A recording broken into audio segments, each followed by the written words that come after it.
தேரி இனிய காலை வணக்கங்கள். ஓம் திருமூல திருவடிகள் போற்றி போற்றி. திருமந்திரம் 7ஆம் தந்திரம் 4வது அத்தியாயம். அன்னைக்கு சதாசிவம். சதாசிவம் தத்துவம் ஆன்மீகத்துல எப்படி சொல்றாங்கன்னா, அருவமும் உருவமும் கலந்த ஒரு நிலை. ஏன்னா சிவபெருமான் ஆன்மாக்களுக்கு அருள் செய்ய உருவமும் அருவமுமாய் இணைந்த சதாசிவ வடிவத்தை எடுக்கின்றார். இந்த பாடல கூடிய பாதம்னு ஒரு சொல் வரும். அது அருள் ஆற்றலை குறிக்கிறது. இறைவன் 5 முகங்கள் வழியாக 5 தொழில்களை செய்கிறதா ஒரு ஐக்கியம் இங்க சொல்றாங்க. சத்யோஜாதம் அப்படின்னா படைத்தல், வாமதேவம் காத்தல், அகோரம் அழித்தல், தத்புருஷம் மறைத்தல், ஈசானம் அருளுதல். இந்த சைவஸ்தானத்துல சரியைக்கிரியன்னு 4 படிநிலைகள் இருக்கு இல்லைங்களா, பாதங்கள். அத படிமிசைன்னு சொல்றாரு. இந்த பாடல் நமக்கு வரும். உயர்நிலையை எப்படி ஆன்மாக்கள் எட்ட வேண்டும், அந்த 4 ஆன்மீக படிகளை ஒரு படியாக அடைகின்ற முறைகளுக்கு என்ன செய்யணும். ஏன்னா தாசமார்க்கம் அப்படின்னா சாலோகம், ஆலயத்துல தூய்மை செய்யறது, மலர் கொடுத்தல். கிரியைனா சத்புத்திர மார்க்கம், சாமீபம் அப்படிம்பாங்க, மந்திரங்கள் ஓதி பூஜைகள் செய்யறது. யோகம்னா சகமார்க்கம், இது பிராணாயம், தியானம், மனதை ஒடுக்குதல், இப்படி வர்றது. 4வது ஞானமார்க்கம் அல்லது சன்மார்க்கம், பொது பசி பாசனம், முப்பொருள உண்மை அறிவை உணர்ந்து இறைவனோடு கலத்தல். இது கூடிய பாதம் அப்படின்றது ஒரே வழிபாடு மட்டுமல்ல, நம்முள்ளே இருக்கின்ற சிவம், அறிவு என்கின்ற சிவம், சக்தி என்கின்ற ஆற்றல், இரண்டையும் தியானத்தின் மூலம் யோகத்தின் மூலம் ஒன்றிணைந்து பேரின்ப முத்தி நிலையை அடைவதற்கு தான் இந்த தத்துவம் பயன்படுகின்றது. இந்த 1830 நம்ம சிந்தித்தோம்னா,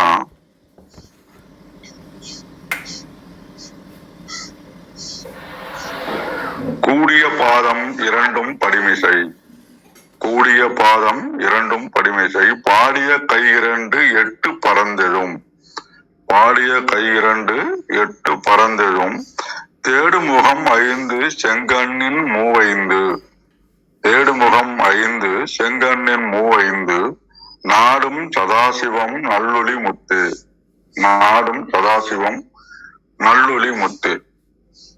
இந்த உருவமும் அருவமும் இணைந்த சதாசிவமூர்த்தி பேருவழி வடிவத்தை இந்த பாடல் நமக்கு விவரிக்கின்றது.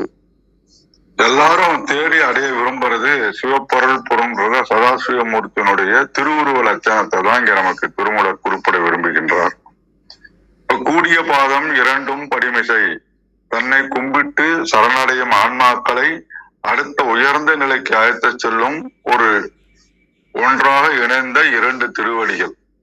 கூடிய பாதம்னா சக்தியும் சிவனும் ஒன்றாக கூடியிருக்கின்ற அந்த திருவடிகளை நாம் தொழும்போது நம்மளை ஒரு படியாக மேலே அழைத்து செல்வார். பாடிய கை 2 8 பறந்தெழும், நாம அடிகளால் போற்றி பாடப்பட்ட அந்த பாடல்களையும் செய்யும் போது மட்டும் 10ன்றாங்க. 2 கை 2 8 அப்படின்னா 2 + 2 10. 10 கரங்களும் 10 திசைகளும் பறந்து விரிந்து அடியவர்களுக்கு பாதுகாப்பை, நன்மைகளை வாரி வழங்குகின்றார். தேடுமுகம் 5 அப்படின்னா அடியவர்கள் தேடி தொழுகின்ற 5 முகங்கள். ஏற்கனவே நம்ம சொன்ன மாதிரி ஈசானம், தத்புருஷம், அகோரம், வாமதேவம், சத்யோதாதம் அப்படின்றது. இந்த ஒரு முகத்திலும் 3 கண்கள் இருக்கின்றது. அப்ப 15 திருக்கண்கள் உள்ளன. அவைகள் நாம் அவர்களை நாடி செல்லும் போது பரம்பொருளான தூய்மையான ஒப்பில்லாத ஒரு நல்முத்தை, பேரொளி வீசும் ஜோதியை நாம் பெறலாம் அப்படின்றது. இந்த ஆன்மீக கருத்து என்ன சொல்லலாம்னு சொன்னீங்கன்னா, இறைவனை மனிதர்கள் வழிபடுவதற்கு ஏதுவாக அவன் எடுத்துக்கிட்டது அருவுருவ சிவம் அப்படின்றது. அருவுருவ வடிவம் ஆணவத்தை மிதித்து நம்மளை ஆட்கொன்றது. அதுதான் திருவடிகள் தேவைப்படுது. எங்கு போனாலும் அவன் அதற்பான் தாங்கி பிடிக்கின்றான் அப்படின்றதான் திருக்கரங்களாக நமக்கு சொல்கின்றன. திருக்கண்கள் அப்படின்றது அடியவர்களின் பாவங்களை தன் பார்வையாலே சுட்டரித்துறது. முத்து போன்ற ஒளின்றது மாசற்ற முத்தின் பிரகாசத்தை போல இறைவனும் ஜோதி வடிவம் ஆன்மாக்களை தன்பால் ஈர்க்கும் காந்தமாக இருக்கின்றது. எப்பயும் ஒரு குட்டி கதை ஒன்று சொல்லலாம்னு பார்த்தோம்னா, ஒரு பெரிய குருகுலம், பல சீடர்கள் இருந்தாங்க. குருநாதர் என்ன பண்றாரு, 4 பேரை மட்டும் தனியா கூப்பிடுறாரு. உங்களுக்கு ஒரு சவால் கொடுக்கறோம், நாளை காலையில உங்களுக்கு ஒரு தேர்வு இருக்குது. இந்த மரத்துல பின்னால இருக்கிற அடர்ந்த இருட்டு அறைக்குள்ள ஒரு விலைமதிப்பட்ட வைரம் இருக்குது. இந்த 4 பேர்ல யார் அந்த வைரத்தை கண்டுபிடித்து கொண்டு வரீங்களோ அவர்களுக்கு இந்த குருகுலத்தின் தலைமை பொறுப்புன்றாரு. 4 பேரும் ரொம்ப ஆர்வமா பதற்றத்தோட மறுநாள் காலைக்காக வெயிட் பண்ணிட்டு இருக்கிறாங்க. இப்ப மணல் காலில இருட்டு அறை கதை திறக்கப்பட்டது. உள்ள சூரிய வெளிச்சங்களும் கொஞ்சம் கூட கிடையாது. முதல் சீடன் என்ன பண்ணாங்கன்னா, அவனோட அணுகுமுறை வைரம் எங்க இருக்குன்னு அறிவை பயன்படுத்த தொடங்கணும். அவன் நிச்சயம் குருநாதர் நடுவில் இருக்கும், மூலையில இருக்கும் அப்படின்னு கணக்கு போட்டு அந்த இடங்கள்லாம் நோக்கி தேடணும். தடுமாறி சுகத்துல முட்டிக்கிட்டு எதையும் கண்டுபிடிக்காம ஏமாற்றத்தோட வெளியில வந்துட்டான். 2வது சீடன் பாத்தீங்கன்னா, உள்ள போனதும் இருட்டை போட்டு பயந்துட்டான். கைகளை ஆட்டி இருட்டா இருக்குது, ஏதாவது பூச்சி போட்டு இருக்குமா பயந்துட்டு தரையை தடவி கைகாலெல்லாம் தடுக்கி விழுந்து வழியோட வெளியில வந்துட்டான். 3வது சீடன் பேராசக்காரன், எப்படியா நம்ம எடுக்கணும் அப்படின்னு ஒரு வெறி. பழைய பொருட்களை பற்றி எல்லாத்தையும் எடுத்துக்கிட்டு தட்டிக்கிட்டு உடச்சிக்கிட்டு பார்த்து ஒண்ணும் தெரியல, அவனே வெளியில வந்துட்டான். 4வது சீடன் தான் போறான். உள்ள சொன்னதும் எங்கேயும் போகல, பதட்டப்படல, ஓடல, எந்த பொருளும் தூக்கி போடல, அமைதியா உட்கார்ந்தான். இருட்டறையில உட்காந்து கண்ணை மூடலாம், மூச்சை கவனிச்சான், உடலை தளர்த்தனான், அமைதியானான். அப்படியே நிமிடங்கள் கடந்தது. 5 நிமிடங்கள் கழித்து 10 நிமிடங்கள் கழித்து அவன் மனம் அமைதியானது. அப்ப அந்த இருட்டுக்கு இப்ப அவனுக்கு பழகிடுச்சு. அப்ப மெல்ல கண்களை திறந்தான். அரை கும்மி இருட்டு, இப்போ ஓரளவுக்கு மங்களமான வெளிச்சம். இருட்டுக்குள்ள ஒரு வெளிச்சம் இருக்கும், அத அவன் உணர முடிஞ்சது. அப்போ ஒரு மூலையில ஒரு பழைய மரநாக்காளிக்கு அடியில ஒரு சுழமா லேசா பிரகாசிக்கின்றது ஒண்ணு தெரிஞ்சது. மெதுவா எழுந்து சென்று அதை எடுத்துட்டு வந்து குருநாதர்கிட்ட கொடுத்தான். அப்ப குருநாதர் விளக்கம் கொடுக்கிறாரு. மற்றவங்க எல்லாம் பொறாமையோடையும் ஆச்சரியத்தோடும் பாக்குறாங்க, நாங்க எவ்வளவு தேடியும் கிடைக்கல, இவங்க மட்டும் எப்படி கிடைச்சதுன்னு. இப்போ வைரத்துக்கு ஒரு தனி குணம் இருக்கும். புற உலகில வெளிச்சம் தேவையில்லை, அதுக்கு எவ்வளவு இருட்டிலையும் அது தன்னை லேசாக ஒளி வீசிக்கொண்டே இருக்கும். இப்போ 3 பேரும் பதட்டத்திலையும் பயத்திலையும் அவசரத்திலையும் அவங்க தேர்ந்ததெல்லாம் அவங்களுக்கு கிடைக்கல.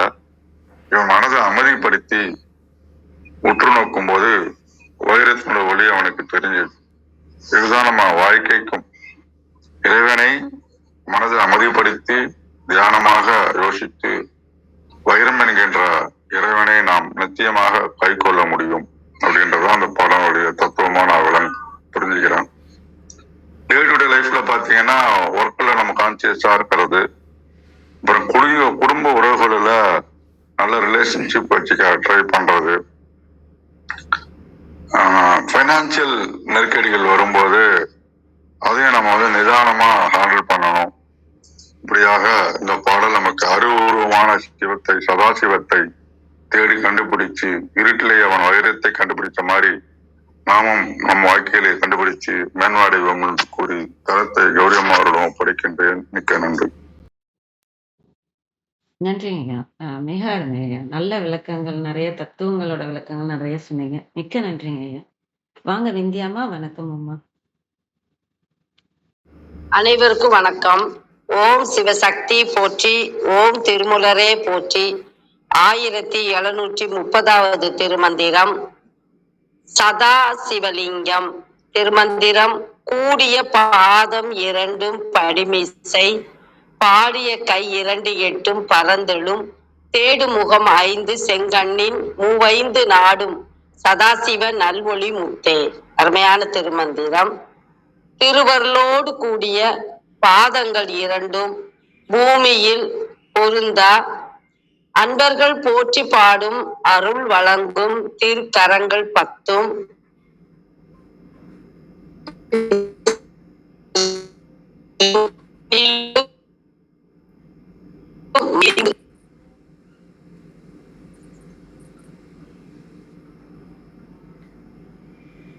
அன்பர்கள் போற்றி பாடும் அருள் வழங்கும் திருக்கரங்கள் 10ம் 8 திசைகளிலும் விண்ணிலும் மண்ணிலும் விரிந்து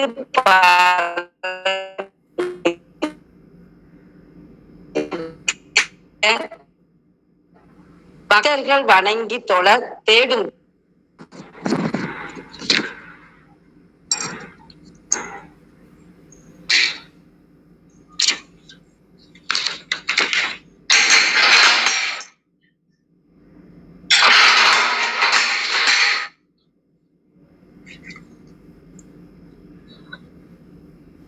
பக்தர்கள் வணங்கி தொழ தேடும் திருமுகங்கள் 5ம் அருளொளி வீசும் கண்கள் 15ம் கொண்டு பக்தி செய்வார் விரும்பி தேடும் சதாசிவ மூர்த்தி தேடி பணிவார் உள்ளத்துள் முத்தொழியா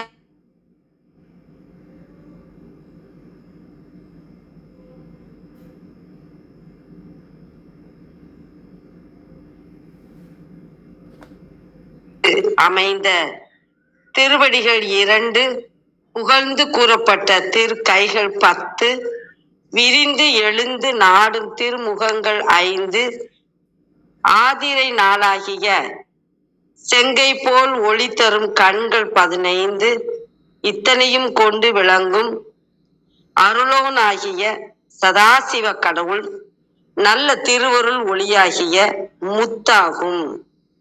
கூடிய பாதம் சேர்ந்துள்ள பாதம் பாடிய புகழ்ந்து கூறப்பட்ட செங்கனின் சிவந்த கண்களில். அனைவருக்கும் நன்றி, வணக்கம். சிவசிவ. திருச்சிற்றம்பலம். நன்றி, மிக அருமை, மிக்க நன்றி. வாங்க கிருத்திகாமா, வணக்கம் அம்மா. நன்றி. அனைவருக்கும் இனிய காலை வணக்கம். இன்னைக்கு நம்ம 7ஆம் தந்திரத்துல ஒரு இடத்துக்கு போறோம். சதாசிவலிங்கம் அப்படிங்கிற ஒரு பகுதியை ஆரம்பிக்கிறோம். இந்த சதாசிவலிங்கம் பத்தி ஆரம்பிக்கும் போதே நமக்கு தெரியும், அவர் அரு உருவானவர் இல்லைங்களா? அப்ப அந்த அரு உருவான ஒரு விஷயத்தை பத்தி பேசுறோம். நேற்றுக்கு என்ன சொன்னோம் அப்படின்னா, இது வரைக்கும் எப்படி பார்த்துட்டு இருக்கோம், என்ன கம்பாரிசன்ல பார்த்துட்டு இருக்கோம் நம்ம அப்படின்னா, இந்த உடலில் இறைவன் எவ்வாறு உள்ளான், இந்த பிண்டலிங்கம், முதல்ல அண்டலிங்கத்தோட கேரக்டரிஸ்டிக்ஸ் பார்த்தோம், நம்ம தன்மைகள் பார்த்தோம். அப்புறம் அந்த பிண்டலிங்கத்தில், அதாவது இந்த பிண்டம் எங்கனம் லிங்கமாக மாறுகிறது அப்படிங்கிற ஒரு விஷயம் பார்த்தோம். அப்ப இந்த பிண்டலிங்கத்துல அவர் எப்படி நிறைந்து நிற்கிறார் அப்படிங்கறதோட நேற்றுக்கு முடிச்சோம் இல்லைங்களா? வாயில் கொண்டான் எங்கள் நந்தி தானே அப்படின்னு அவர் முடிச்சாரு. அப்ப அந்த நந்தி எம்பெருமானாக, இறையம்பெருமானாக நிறைந்திருக்கக்கூடிய எம்பெருமான் என்ன செய்கிறார்? வாயில் கொண்டான். எதன் மூலமாக? எங்கே வாயில் கொண்டான்? பூசை கொண்டான் புலனைந்தும் பிறகிட்டு. அப்ப புலன்கள்லாம் இருக்கு, ஆனா அது பின்னாடி போயிடுச்சு. பிறகிட்டு அப்படின்னா பின்னாடி போயிடுச்சு. அந்த பின்னாடி போய் நேற்றுக்கு தான் இந்த மந்திரம் நம்ம பார்த்தோம் இல்லைங்களா? அப்போ இன்னும் ஆழமா உள்ள போய் நாடிகள் 10ல, அப்ப அந்த அத்தனை நாடிகளிலும் அவன் நிறைந்து நிற்கின்றான் அப்படின்னு பார்த்தோம். என்னெல்லாம் நாடின்னு நேற்றுக்கு ஐயா சொன்னாரு, நம்ம அதுல ஃபுல்லா பார்த்தோம். அதுல ஒரே ஒரு தன்மை தான் நேற்றுக்கு பேச வாய்ப்பு இல்லை, அதனால நான் சொல்ல முடியல. வாய்ப்பு வந்தது, பட் டைம் இல்லை. என்ன அப்படின்னா, அந்த நாடிகள் 10ல அப்படின்னா அது ரொம்ப முக்கியமான இடம். அது இங்க இந்த இடத்துல புரிந்து கொள்ளப்பட வேண்டிய அதனுடைய தொடர்ச்சி இங்க இருக்கு. என்ன அப்படின்னா, வாயில் கொண்டானடி நாடிகள் 10ல அப்படின்னு சொல்றாரு. அப்படின்னா என்ன அர்த்தம் அப்படின்னா, ஒரு நாடி ஒரு செயலை செய்யறது அப்படின்னு பார்த்தோம். சொன்னாரு, கண்களுக்கு ஒரு நாடி, காதுகளுக்கு ஒரு நாடி அப்படின்னு ஒரு நாடியும் ஒரு செயலை செய்யக்கூடிய தன்மையில இருக்கிறது. அப்போ கண்ணு என்ன பண்ணும்? அதனுடைய இயல்புல பார்க்கும், காது அதனுடைய இயல்புல கேட்கும். அப்படி ஒரு நாடியும் அந்தந்த உறுப்புகள் செய்ய வேண்டிய, அது ஒரு இயந்திரத்தனமாக அதனுடைய போக்கில் போகக்கூடிய இடத்துல இறைவன் என்ன செய்கிறாராம்? வாயில் கொண்டானடி நாடிகள் 10ல அப்படின்னா அந்த அத்தனை நாடிகளையும் தன்னுடைய ஆளுமையின் கீழ் கொண்டு வருகிறார். அப்படின்னா என்ன அர்த்தம் அப்படின்னா, கண்கள் எங்கும் இறைவனையே தேட, காதுகள் எங்கும் இறைவனுடைய புகழையே நினைக்க, கேட்க அப்படின்னு ஒரு விஷயமும் அந்த இறையம்பெருமானினுடைய செயல்களாகவே இயங்குகிறது. ஒரு சிலரை பார்த்தா அருட்பார்வை, அவரினுடைய அருட்பார்வை நம்மை தொட்டது அப்படின்னு நம்ம சொல்லுவோம் இல்லைங்களா? அப்ப அந்த அருட்பார்வை என்னது? இறைவனுடைய கருவியாக அந்த கண்கள் செயல்படுகிறது. ஒரு ஞானியினுடைய கைகள் நம்முடைய தலையில் ஆசீர்வதித்தால் அது இறைவனுடைய கையாக அங்கு செயல்படுகிறது. அப்படிதான். அப்ப அந்த 10 நாடியும் என்ன நடக்குது அப்படின்னாக்க இறைவனுடைய கருவியாக செயல்படுகிறது. நம்முடைய இந்த உடல்ல நம்முடைய இந்த பிண்டத்துல இருக்கக்கூடிய நாடிகள் என்ன செய்யும்? அந்த பிண்டத்தினுடைய தன்மையில் செயல்படும். கண்ணு எதை வேணாலும் பார்க்கும். ஆனா இங்க என்ன பண்ணும்? கண்ணு பார்க்கும், ஆனா அதில் இருக்கக்கூடிய இறைவனை பார்க்கும். அதில் இருக்கக்கூடிய அந்த அண்டலிங்கத்தை காணும். காதுகள் கேட்கும், ஆனால் அந்த காதுகளில் கேட்கக்கூடிய ஒவ்வொரு சொல்லிலும் எது நினைவூட்டப்படும் என்று சொன்னால் இறைவனுடைய அந்த அரும் பெருமை. அப்ப அவனை உணரக்கூடிய ஒரு விஷயமா இது செயல்படும் அப்படின்னு தான் சொல்றாரு. அதுதான் அந்த நாடிகள் 10ல இருக்கக்கூடிய ஒரு விஷயம். இதெல்லாம் சொல்லி கோயில் கொண்டானடி கொல்லை பெருமறை அப்படின்னா மகாவேதங்கள், கொல்லை பெருமறை அப்படின்னா மகாவேதங்கள் அப்படின்னு அர்த்தம். இதெல்லாம் முடிச்சிட்டு இந்த இடத்துல வந்தாச்சு. இப்ப என்ன சொல்றாரு? அப்ப வந்து இந்த பிண்டலிங்கம் தனியா நிக்குது, ஃபுல்லி சார்ஜ் பிண்டலிங்கம் இருக்கு. இப்ப அடுத்த இடத்துக்கு நம்மளை கூட்டு போறாரு. இது தனியா இருக்கு, இதனோட வேலை என்ன அப்படின்னாக்க மேல இருக்கக்கூடிய அந்த பரவெளியில் தொடர்பு கொள்ள வேண்டும். அதுதான் அருவும் உருவுமான ஒரு விஷயமா சதாசிவலிங்கத்தை இங்க எடுத்துட்டு வராரு. அப்ப இந்த நாடிகள் 10ம் எங்கனம் செயல்படுகிறது? இறைவனுடைய செயலாக செயல்படுகிறது. அப்ப இந்த பிண்டலிங்கம் மொத்தமா சார்ஜ் ஆயிடுச்சு, தனியா நிக்குது. ஆனா ஒரு கட்டத்துல என்ன ஆயிடும் அப்படின்னா, நம்ம பேட்டரி சார்ஜ் பண்ணுவோம், சார்ஜ் ரேட்டுக்குள்ள போடுவோம், இல்ல ஏதோ ஒண்ணு பண்ணுவோம், வாட்ச்ல போடுவோம், இல்ல எங்கேயோ போடுவோம், அது அப்படியே ஒளிர்ந்து கொண்டே இருக்கும். ஆனா ஒரு சமயத்துல என்ன ஆயிடும்? சார்ஜ் இறங்கிடும், திருப்பி சார்ஜ் பண்ணாலும். அதுக்கு பதிலா என்ன சொல்றாரு? அப்படி சார்ஜ் பண்ணக்கூடிய ஒரு தன்மையா, இதுக்கு பதிலா எப்பவுமே சார்ஜ்ல இருக்கிற மாதிரி ஒரு விஷயம் இருக்கும். அது பின்னாடி வரும்போதெல்லாம் சொல்லுவாரு, இப்போ நம்ம எப்படி சார்ஜ் பண்ணிக்கணும், எப்படி அந்த சார்ஜ் இறங்காம பாத்துக்கணும் அப்படிங்கிறதுக்கு உண்டான ஒரு வழிய சொல்றாரு. அது என்ன சொல்றாரு? இந்த உருவத்தை அந்த உருவில், அந்த அருவத்தில் சென்று சேர்த்து விடு. அது எப்படி சேர்க்கணும் அததான் சொல்றாரு. கூடிய பாதம் 2ம் படிமிசை அப்படின்னு சொல்றாரு. இதனுடைய விளக்கம் உரையாசிரியர்கள் சொன்ன விளக்கம் எல்லாம் நம்ம பார்த்துட்டோம். என்ன அப்படின்னாக்க, அந்த திருவருளோடு கூடிய பாதங்கள் 2ம் எங்கே இருக்கிறது அப்படின்னா நிலத்தில் பதிந்திருக்கிறது. பாடிய கை 2ம் பறந்து எழும், எங்கும் விரிந்து நிற்கக்கூடிய கைகள். அப்ப எல்லா திசையிலும் விரிந்து நிற்கக்கூடிய அந்த இறையம்பெருமானின் திருக்கரங்கள் அப்படின்னு நம்ம சொல்லிட்டோம். தேடும் முகம் 5 செங்கனின் 5 அப்படின்றாரு. தேடும் முகம் 5ன்னா அது என்ன முகம்னா நம்ம அழகேஷ் ஐயர் சொல்லிட்டாரு.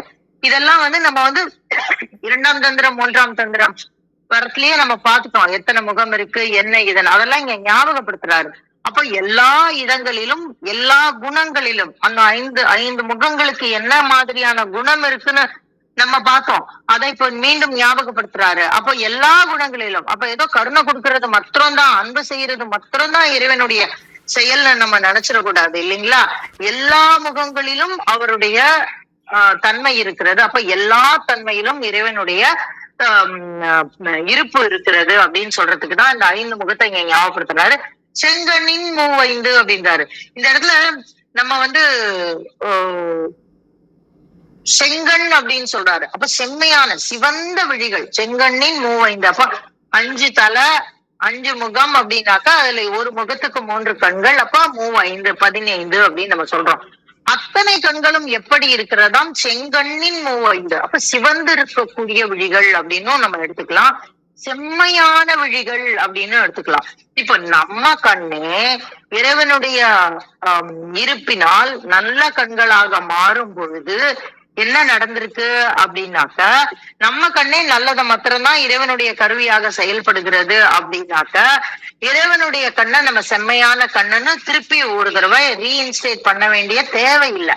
அப்ப இந்த இடத்துல நம்ம எப்படி இந்த பொருளை எடுத்துக்கணும் அப்படின்னாக்க, செங்கண்ணின் 5 அப்படின்னா சிவந்த விழிகளாம், அவருடைய விழிகள் சிவந்து இருக்கிறதா.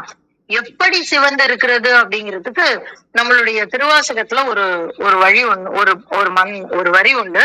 எனக்கு அந்த வரி ஞாபகம் இல்ல, அந்த பொருள் மாத்திரம் ஞாபகம் இருக்கு. எப்படி அப்படின்னாக்க, இறைவனுடைய விழிகள் வந்து மூடாம இருக்கான். ஒரு ஒரு ஒரு ஒரு கணம், ஒரு கணத்திலும் குறைவான நேரம் கூட மூடலையாம். ஏன் அப்படின்னா அவர் மூடினா முடிஞ்சு போச்சு, அது ஊழிக்காலம் ஆயிடும். அப்போ என்ன ஆகுது, அவர் விழிகள் திறந்தே இருக்கிறது. அப்படி திறந்து இருக்கக்கூடிய விழிகள் எப்பொழுதும் எப்படி இருக்கும் அப்படின்னா செவ்வரி ஓடிதான் இருக்கும், சிவந்துதான் இருக்கும். நீங்களே கொஞ்சம் யோசிச்சு பாருங்க. நீங்க கண்ணை அப்படியே இமைக்காம அப்படியே திறந்தே வைங்களேன், என்ன ஆகும், நம்ம கண்ணு பூரா சிவந்துரும். அப்ப அந்த மாதிரி இறைவனுடைய கண்கள் எப்பொழுதும் சிவந்தே இருக்கிறது அப்படின்னா என்ன அர்த்தம் அப்படின்னா, இந்த உலகோருக்காக அவர் தன்னுடைய விழிகளை ஒரு கணமேனும் இமைக்க கூட இல்லாது அவர் திறந்து வைத்திருக்கிறார். அதுதான் அந்த செங்கண்ணின் மூவைந்து. அப்போ ஒரு கண் இல்ல, 5 15 கண்கள் இருக்கிறது. அத்தனை கண்களும் சிவந்து விரிந்து இந்த உலகிற்காக கண்டு கொண்டு இருக்கிறது அப்படின்னு சொல்றாரு. இப்போ இந்த இந்த இடத்துல நம்ம வந்து அது எப்படி இருக்கு அப்படின்னாக்க, நாடும் சதாசிவம் நல்லொளி முச்சே அப்படின்னா அந்த முத்து போன்ற அந்த ஒளி அப்படின்னு சொல்றாரு. அப்போ அப்படி இருக்கக்கூடியவர் அந்த சதாசிவ மூர்த்தி அப்படின்னு, மூர்த்தி சதாசிவ மூர்த்தியினுடைய வடிவத்தை சொல்வதாகவும் நம்ம வந்து இந்த இடத்துல புரிந்து கொள்ளலாம்.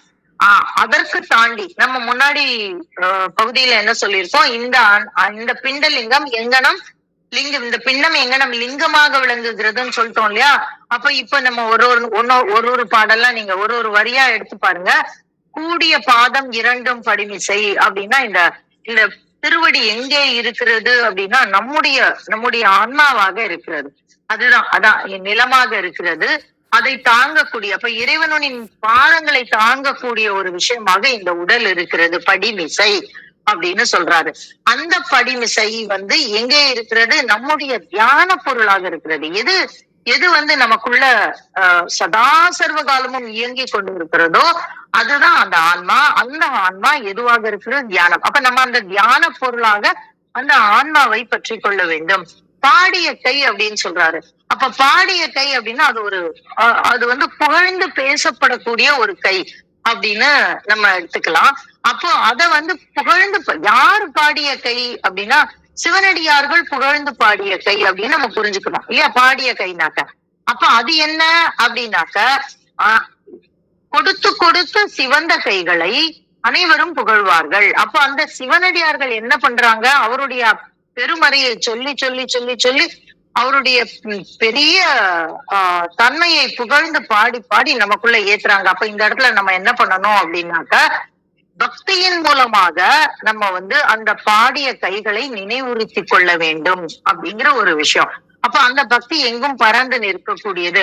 அதுக்கப்புறம் தேடும் முகம் 5 அப்படின்ற தேடும் முகம், நம்ம தேடிய, ஏன்னா முதல்ல பாடியன்னு சொன்னாரு.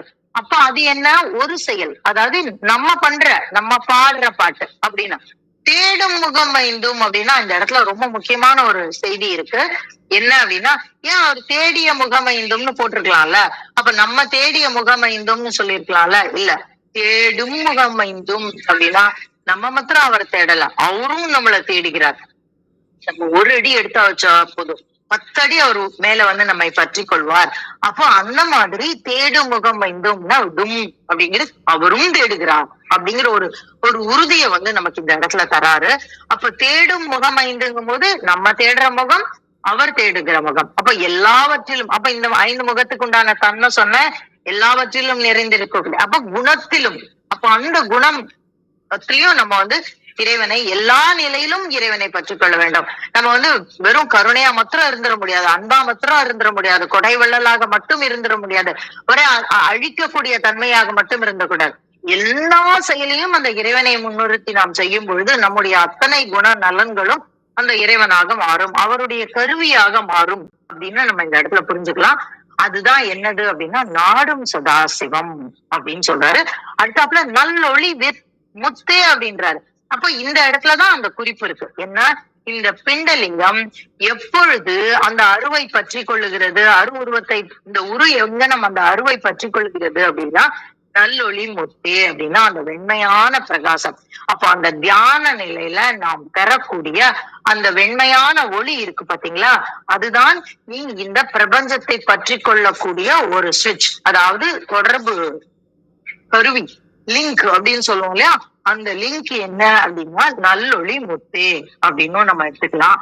மொத்தத்துல இந்த இந்த ஆம், இந்த தனியா இருக்கக்கூடிய அந்த பேட்டரிய எப்படி சார்ஜ் பண்றது, நீ எப்படி அதை சார்ஜ் பண்ணி ஒளி விடக்கூடிய உபயோகப்படக்கூடிய ஒரு பொருளாக நீ மாற்றுகிறாய் அப்படிங்கிற ஒரு சூட்சுமத்தை இந்த இடத்துல அவர் சொல்லி கொடுக்கிறாரு.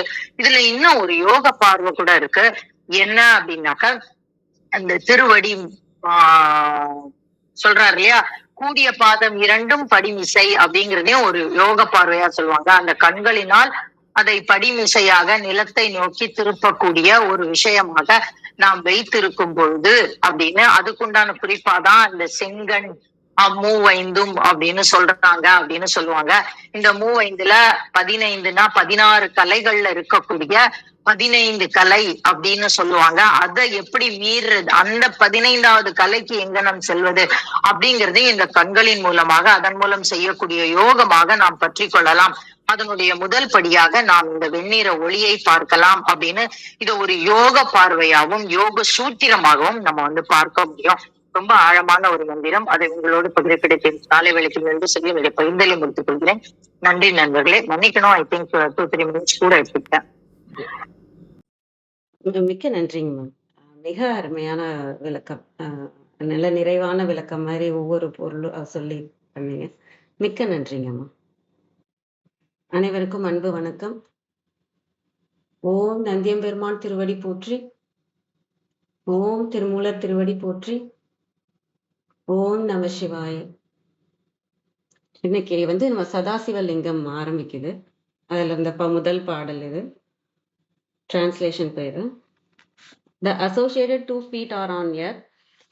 The glorified 10 hands rise expanding in 10. The beholden faces are 5. The red eyes 15. Sadasivam thus contemplated is bright pearl. அப்படின்னு கொடுத்துருக்காங்க. நல்ல விளக்கங்கள் பார்த்தாச்சு. கூடிய பாதம் 2 பாதங்கள் 2 படிமிசை, அந்த அமைந்திருக்கும் மேடையில் இந்த அடித்தளம், அதுல மிசைனா மேல, அது மேல அடித்தளம் மேல இருக்கிற 2 பாதங்கள், பாடிய கை 2 எட்டும் பரந்தெழும், பாடிய அந்த விளங்குகின்றன்னு எடுத்துக்கலாம். சிறப்புடன் தோன்றும் அந்த 10 கைகளும் பறந்து விரிந்து இருக்கிறதுன்றதை எடுத்துக்கலாம். தேடும் முகம் 5 செங்கனின் மூவைந்து. செங்கனின் மூவைந்து அப்படிங்கிறது சிவந்த கண்கள் 15 கண்கள் இருக்கு அப்படின்னு சதாசிவ உருவத்தை சொல்லிட்டு வராங்க.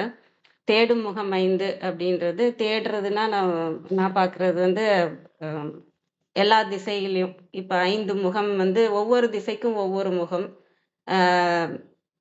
இப்ப ஈசானம் பார்த்தீங்கன்னா மேல் நோக்கி இருக்கும், தத்புருஷன் கிழக்கு நோக்கி இருக்கும், அகோரர் தெற்கு நோக்கி, வாமதேவர் வடக்கு நோக்கி, சத்யோஜாதர் மேற்கு நோக்கி இருப்பாங்க.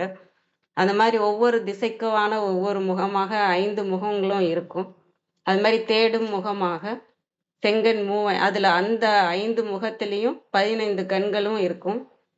நாடும் சதாசிவம் நல்லொளி முத்தே போட்டிருக்காங்க. அந்த முத்தவன் பிரகாசமாக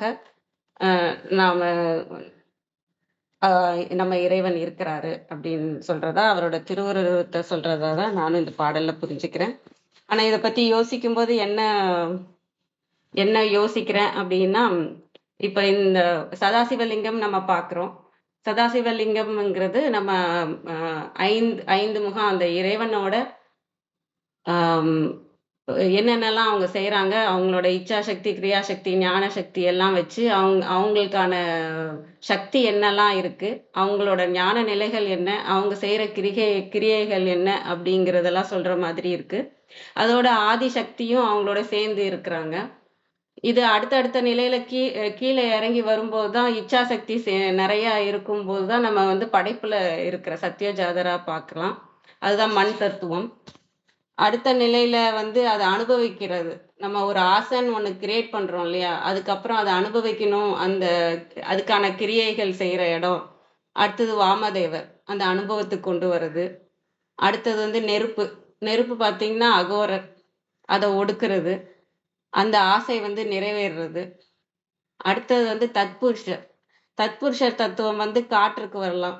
இங்க பிராணசக்தியா இங்க அனைத்தும் தத்புருஷனாக, புருஷன் தான் இறைவன், அனைத்திலுமே சிவமாக இருந்து அந்த காற்றாக இயங்கி கொண்டிருக்கிற உயிர் சக்தியாக இயங்கி கொண்டிருக்கிற இறைவன், ஆகாய தத்துவமாக ஈசன் அருள் அருள் புரியறதாக இருக்கிறாங்க. இது வந்து நம்மளோட பஞ்சபூதங் ஸ்தலமா நம்ம பார்த்தோம் இல்லையா, அந்த மாதிரியும் பார்க்கலாம். நம்மளோட ஆதாரங்கள் நிலையிலாவும் பார்க்கலாம். இதெல்லாம் தாண்டி அடுத்த நிலையில இருக்கிறது தான் சதாசிவலிங்கம். அப்ப சதாசிவலிங்கத்தை நம்ம அடையணும்னா நம்ம என்ன பண்ணணும் அப்படின்னு நம்ம யோசிச்சோம்னா, இப்ப நம்ம எல்லாம் இந்த ஆசைகள் இந்த இடத்துல தான் இருக்கோம் இல்லையா, மண்ணுல இருக்கோம், நீர் நெருப்பு இந்த காற்று ஆகாயத்துல போராடிக்கிட்டு இருக்கோம் இல்லையா, இது எல்லாத்தையும் கடந்து போனாதான் சதாசிவலிங்கம். அது எப்படின்னா அந்த சக்தி வந்து வெளிப்படாத இச்சா சக்தி, கிரியாசக்தி, ஞான சக்தியாக மாறாம ஆதி சக்தியாக இருக்கிற இடம் அந்த இடம். நம்ம அப்படி இருக்கணும் அப்படின்னா நம்ம ஆசைகள் இருக்கக்கூடாது. ஆசைகள்னு இப்ப நான் வந்து சதாசிவலிங்க நிலைமையிலே இருக்கிறேன்னாலும் எனக்கு ஒரு ஆசை இருக்கு அப்படின்னா உடனே நான் எங்க வந்துடுவேன், சத்யோஜாதக்கு அந்த நிலைக்கு கீழ் நிலைக்கு அந்த அந்த இடத்துக்கு வந்துடுவேன். அந்த சக்தி, அந்த ஞானம், அந்த கிரியை, அந்த இச்சை எனக்கு வேலை செய்யணும்னா நான் அந்த இடத்துக்கு வந்துடுவேன். அப்போ அதை அனுபவிக்கணுன்ற ஆசை இருக்கிறப்ப அதனால எனக்கு கிடைக்கிற ஞானம், இப்படி நான் அடுத்தடுத்த நிலைக்கு நான் திரும்ப திரும்ப கீழே வந்து வந்து வந்து வந்து போய் நான் இதை தாண்ட முடியாது.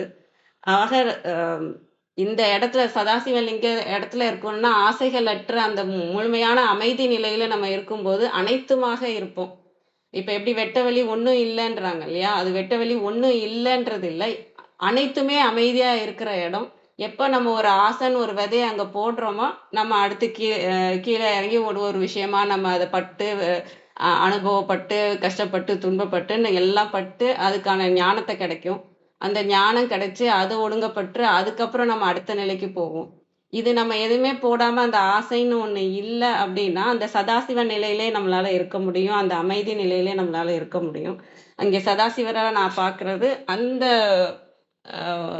அந்த விதையாக அந்த இடத்துல அந்த நம்ம எதை போடுறோமோ அதை வந்து கிரியேட் பண்ற இடமா பார்க்குறேன் சதாசிவலிங்கம் வந்து. நீ என்ன போடுறியோ, ஏன்னா 5 தொழிலையும் அங்க பண்ண முடியும், எந்த ஒரு விஷயத்தையும் நம்ம கிரியேட் பண்ண முடியும், எதை வேணாலும் செய்ய முடியும். அந்த இடத்துல இருந்து அடுத்தடுத்த நிலைகளில் இருக்கிறதா நம்மலாம் இப்போ ஆசைகள் படிதான் போயிட்டு இருக்கோம் இல்லையா, இந்த நிலையில தான் இருக்கோம். நம்ம உயரணும்னா ஆசைகள் அற்று ஒவ்வொரு விஷயத்தையும் நம்ம கடந்து போகணும்னா ஆசைகளற்று எல்லாத்தையும் அமைதியா அன்போட பார்த்து நம்ம அடுத்தடுத்த நிலையில போனோம்னா நம்ம சதாசிவ லிங்கத்தை அடைய முடியும். அந்த லிங்கத்தை அடைஞ்சிருந்தாலும் ஆசைகளற்றே அதிலே இருந்தோம்னா அதுக்கும் அடுத்த நிலைக்கு நம்மளால போக முடியும் அப்படிங்கிறத இந்த பாடல்ல நான் பார்க்கிறேன். அனைவருக்கும் நன்றி. உங்களோட கேள்வி கருத்து ஏதாவது இருக்குங்களா? ஆதிராஜன் ஐயா வந்திருக்காங்கம்மா. வாங்கய்யா. வணக்கம் ஐயா. எனக்கு காமிக்கல, நான் ரெஃப்ரெஷ் பண்றேன். வாங்கய்யா. வணக்கம். ஓம் திருமண சதாசிவலிங்கத்துல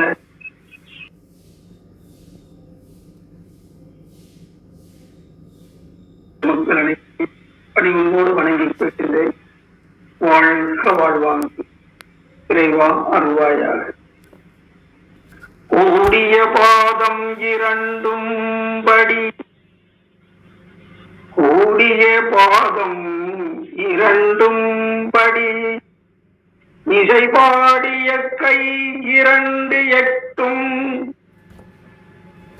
இசை பாடிய கை 2 எட்டும், பறந்து எழும் தேடும் முகமைந்தும், பறந்து எழும் தேடும் முகமைந்தும், செங்கயல் மூவைந்தும், செங்கயல் மூவைந்தும், செங்கயல் மூவைந்தும், நாடும் சதாசிவ, நாடும் சதாசிவ நல்லொளி, நாடும் சதாசிவ நல்லொளி, நாடும் சதாசிவ நல்லொளி முத்தே.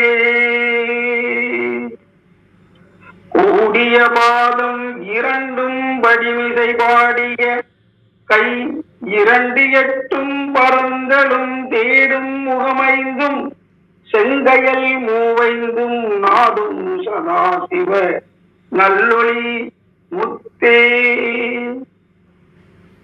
பரந்துபட்ட பார்வையில எல்லோரும் விளக்கம் அளித்து சிறு கதைகள் மூலம் பல்வேறு ஓமான ஓவியங்கள் மூலம் விளங்கிக் கொள்ள முற்படுறோம் அந்த தெய்வீக நிலையை.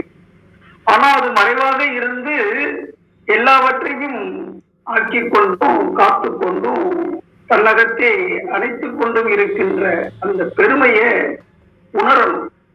அந்த உணர்வதற்குத்தான் இந்த மந்திரங்கள்லாம் நமக்கு உதவி கொண்டிருக்கிறது. பாதம் என்றாலே அடி, இறைவனுடைய திருவடி தான். அப்ப கூடிய பாதம்னா இறைவன் எங்கும் நீக்கமர நிறைந்திருக்கின்றான். அவனுடைய ஒரு அடி நம்முடைய சிரசு மேல இருக்குது. அந்த உயிர் மையத்துல அமைந்து அந்த சிரசுல இறைவன் கால் வைக்கிறான்னா அந்த உயிர் மையத்துல இருக்கிறான். நமக்குள்ள அறிவாக இருக்கிறது அவன் தான். அந்த பாதம் அடி முடி என்று சொல்லும் போது அடியாக இருப்பது எது, முடியாக இருப்பது, இங்க முடியாக வந்திருக்கிறது இறைவன் தான். எங்க அடிமுடி காணாதவன் சொல்றாங்க, ஆனா அடிமுடியை நம்மால உணர முடியும். அடி என்பது எல்லாவற்றுக்கும் தாளாக இருக்கக்கூடிய ஒரு நிலை, முடி என்பது உயிர் மையத்துல இருக்கக்கூடிய நிலை. அதைத்தான் சிவம்னு சொல்றோம். அப்ப ஒவ்வொரு உயிர் துகள் மையத்திலையும் ஒவ்வொரு விண்துகள் மையத்திலையும் இருக்கக்கூடிய அந்த தெய்வீக தன்மையைத்தான் சிவம் என்ற கருத்துல அது கூடி இயங்கிறதுனால அது லிங்கம் என்ற கருத்தாகவும் சொல்றோம். அப்ப நமக்குள்ள இருக்கக்கூடியது, இந்த பஞ்சபூதங்கள்ல இருக்கக்கூடியது, இந்த பிரபஞ்சம் முழுவதும் நீக்கமர நிறைந்திருக்கக்கூடியது என்ற நிலையில அண்ட பிண்ட சதாசிவ லிங்கமாக காட்டுறாங்க. எல்லாமே இறைவன் எடுத்த வடிவங்கள் தான். அப்போ கூடிய பாதம் இரண்டும் படி இசைபாடிய கை. அப்ப கை என்பது அது நம்ம பொதுவா கையினா நம்ம தொழிற்கருவியாக நமக்கு இருக்கிற கைன்னு சொல்றோம். ஆனா இரு கை என்று சொல்றோம். அதே மாதிரி கை என்று பல விஷயத்துல அவன் கை மேலோங்கி இருந்துச்சுப்பா அப்படிங்கிறோம். அப்ப அந்த கை மேலோங்கி இருக்கன்னா மனம் என்ற கருத்தாக இருக்கு. அன்பெனும் பிடிக்குள் அகப்படும் மலையேங்கிறது. அப்ப இந்த கைக்குள்ள மலையை அடக்க முடியுமா? அப்ப அன்பெனும் கை அப்படின்னா அந்த அன்பாக இருக்கிறது எது என்று பார்த்தா அது இந்த மனமாகிய அந்த அறிவு தான். அப்ப அந்த மனம்தான் அங்கே கை என்று உருவகப்படுத்தப்படுகிறது. அது 2 8 என்று சொல்லும் போது 2 என்று சொன்னாலே உயிர், 8 என்றாலே அரூபம். அப்ப அந்த அரூபமாக இருக்கக்கூடியது எதுதோ அதுதான் உருவமாகவும் வந்திருக்கிறது. இதையெல்லாம் உணர்ந்து பாடிய அந்த மனம், அந்த மனதுல வரக்கூடிய எண்ணம், சிந்தனை, அதுதான் என்னப்படுது, அவருடைய புகழை பாடுது, அந்த உணர்வெல்லாம் வெளிப்படுத்துது. ஏன்னா அது அருவமாக இருக்கிறதுனாலையும் அது உயிராக இருந்தாலும் அதுக்கும் அந்த தன்மை அது எப்படி இருக்குது அப்படிங்கிறத கூடிய பாதம் இரண்டும் சொல்லும் போது அந்த பாதம் ஒரு காலை தூக்கி அந்த நடமிடும் சிவம்னு சொல்றோம். இப்ப நம்ம கடல்ல பார்க்கும்போது அந்த அலை எழுதுனா ஒரு அந்த அலை எழுச்சி அடையும் போது ஒண்ணு பற்றி கொண்டுதான் இருக்கு கடலை, இன்னொன்னு எழுச்சி அடையுது. அப்ப அந்த எழுச்சி அடைந்த அந்த பாதம் அந்த அலை என்ன ஆகும், மீண்டும் அது கடல்ல படத்தான் செய்யும். அது மாதிரி அந்த இயக்க நிலையில இருக்கக்கூடிய அந்த ஆற்றலை இந்த மாதிரி 2 பாதங்களாக இருக்கிறது. ஒன்றுதான், ஒரு நீர் அசையும் போது அது எழுச்சி வரும்போது அது 2ஆக வருது, அங்க ஒன்றே இருக்கு. அப்ப அதனுடைய இயக்கம் வந்ததுனாலதான், அந்த சுழற்சி வந்ததுனாலதான் இன்னைக்கு நம்ம பார்க்கக்கூடிய தோற்ற பொருட்கள் அத்தனையுமே. அதனால அந்த பறந்து எழும் அந்த 2 8 பறந்து எழும் அலைகளாக வரும்போது தேடும் முகமைந்தும் ஆறுமுகம் ஆன பொருள் நீ அருளல் வேண்டும் ஆதி அருணாசலம் அமர்ந்த பெருமாளைன்னு அருணகிரிநாத பெருமான்னு சொல்லுவார். அப்ப ஆறுமுகம் ஆன பொருள் நீ அருள வேண்டுமா. இப்ப கையென்று சொல்லும் போது மனம் இருக்குது. அப்ப மனதை தவிர்த்து பார்க்கும்போது 5 முகம், அது என்ன முகம் என்று பார்த்தா நம்ம அந்த உடல்ல இருக்கக்கூடிய பொறி 5 புலன் 5ன்னு சொல்றோம் இல்லையா. அப்ப பொறி வாயிலாக அந்த புலப்படுகின்ற அந்த அறிவு நிலை, அந்த தெய்வ நிலை, அதுதான் நமக்குள்ள ஸ்பரிசமாக, சுவையாக, வாசனையாக, இன்னும் வெளிச்சமாக, சத்தமாக, இதெல்லாம் உணரக்கூடிய அந்த தன்மை, அதுதான் முகம் என்று சொல்லும் போது பார்வைக்கு நமக்கு அதாவது பளிச்சு. இப்ப ஒரு முகத்தை பார்க்கறோம்னா ஒவ்வொரு முகத்துக்கும் உண்டான டிஃபரன்ஸ் தெரியுது. ஓ இவங்க அப்படின்னு அந்த பிரிச்சு பார்க்கக்கூடிய தன்மை வருது. அது மாதிரி ஒரே சக்தி தான் அந்த சக்தி எழுச்சி அடையும் போது பஞ்சபூதங்களாக மலர்ச்சி அடைந்து அந்த பஞ்சபூதங்கள்ல இருந்து வரக்கூடிய அலைகள் நமக்கு டிஃபரன்ஸை காட்டுது.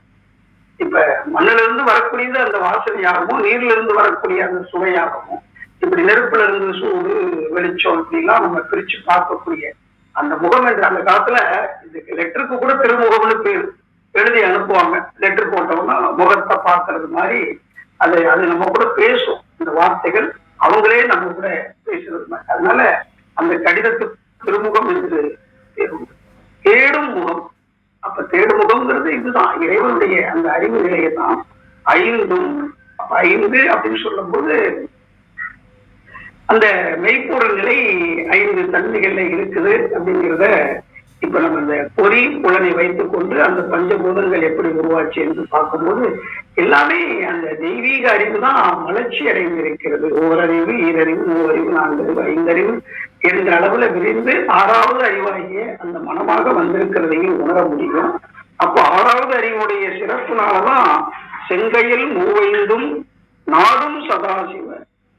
அப்ப இங்க ஒண்ணும் நம்ம எதை வச்சு நம்ம பாக்குறோம்னா எல்லாமே எங்கிருந்து வந்தது அப்படிங்கிற அந்த நாட்டம் வேணும். அப்ப நாட்டம் இல்லாம தேட்டம் இல்லை. அப்ப நாடுனாத்தான் நமக்கு தேடின பொருள் நமக்கு கிடைக்கும். அப்ப தேடுற பொருள் எங்க இருக்கு, தேடுறவன் எங்க இருக்கான்னு பார்த்தா எங்க தேடிட்டு இருக்கிறோமோ அங்கேயேதான் எல்லாமே இருக்கு. அது என்னமோ தனியா இல்லை, நம்ம என்னமோ தனியா தேடி போகணும் அப்படிங்கிறது. அந்த பார்வை, அந்த விசாலமான அந்த பார்வை நமக்கு வரும்போது நம்ம தேடிக்கொண்டிருக்கிற பொருள் எங்கேயோ தூரமா இல்லை, நம்முடைய அருகாமையில கூட இல்லை, நமக்குள்ளேயே ஊடுருவி நிறைஞ்சிருக்குங்கிறது புரியும். நம்ம தேட வேண்டிய அவசியமே இல்லை, ஏன்னா தேடுற பொருள் நமக்கிட்டே தான் இருக்கு. அதனால தேடும் பொருள் அப்படின்னு சொல்லும் போது அதை நாடுனா போதும், அது நமக்கு தானாகவே கைவரப்படுகிறது. அது எங்க இருக்குன்னு பார்த்தா நல்லொளியாக இருக்கிறது. நல்லொளி என்றால் ஒளி பொருந்திய தன்மையில உயிர் மையத்துல அறிவாக அந்த தெய்வ நிலை இருக்கிறது என்பதை புரிந்து கொள்ள வேண்டும் என்றால் ஆசான் சுட்டி காட்டணும். அந்த உயிருணர்வு பெறணும். உயிருணர்வு பெறாம அந்த தெய்வீக நிலையை நாம உணர முடியுமா என்று பார்த்தா ஒவ்வொரு உயிருக்குள்ளேயும் இறைவன் இருக்கிறான். அதனாலதான் ஒவ்வொரு உயிரையும் நேசிக்கணும் என்று சொல்லி வச்சாங்க. ஒத்து உதவி வாழணும், அன்பும் கருணையுமா இருக்கணும் என்று சொல்லும் போது நம்ம பார்த்து கொண்டிருக்கின்ற பொருளாக இருக்கட்டும், அதே மாதிரி நபர்களாக இருக்கட்டும், அத்தனையுமே இறைவனுடைய அந்த பரந்து எழுந்துவ அந்த தெய்வீகத்தினுடைய வெளிப்பாடுதான். அந்த முகம்தான். 1000 கோடி முகங்களை பார்த்தேன் 6 முகமே. அந்த பாருங்களா, அந்த 6 முகம்தான் சிறப்புன்னு அறிந்தார். அந்த பாடல் வரிகள் சரியா ஞாபகம் வரல. அந்த மாதிரி ஒவ்வொரு எத்தனை முகங்களை பார்த்தாலும் அடிப்படையாக இருக்கிறது அந்த 6 முகம் தான். அந்த 6 முகத்துக்கு அடிப்படையாக இருக்கிறது இந்த 2 8 தான். அரூபமும் அரூபத்திலிருந்து எழுச்சி அடைந்த அந்த உருவமாக இருக்கக்கூடிய அந்த மின்னாற்றல் தான் என்பதை தெரிந்து கொண்டு அந்த 2 பாதம், அந்த அடி முடி, அடியாக இருக்கிறது தாளாக இருப்பது இறைநிலைதான். அது நமக்குள்ள அறிவாக இருப்பதும் அந்த பேரறிவாக இருப்பதும் அறிவாக இருப்பதும் அதுதான் அந்த அடி முடி என்று சொல்லக்கூடிய விளக்கமாக இப்பதான் வருது. இன்னைக்கு தான் அந்த சிந்தனை வருது. அடிமுடி காணாத பிரம்மனுக்கே அடிமுடி காண முடியலையா, ஆனா நமக்கு அந்த அடிமுடியை பார்க்கக்கூடிய வாய்ப்பை இறைநிலை ஏற்படுத்தி கொடுத்துருச்சு. அடிமுடி கண்ட அறியாற்றல் மக்கள் அனைவரையும் பணிவன்போடு வணங்கி வாழ்த்தி இன்றைய சிந்தனையை நிறைவு செய்து கொள்கின்றேன். ஓம் திருமூல திருவடிகள் சரணம் சரணம் சரணம். மிக்க நன்றி, மகிழ்ச்சி. நன்றிங்க, மிக்க நன்றி. ஐயா, வேற யாரும் எதுவும் கருத்து உங்களோட புரிதல் இருந்தாலும் சொல்லலாம்.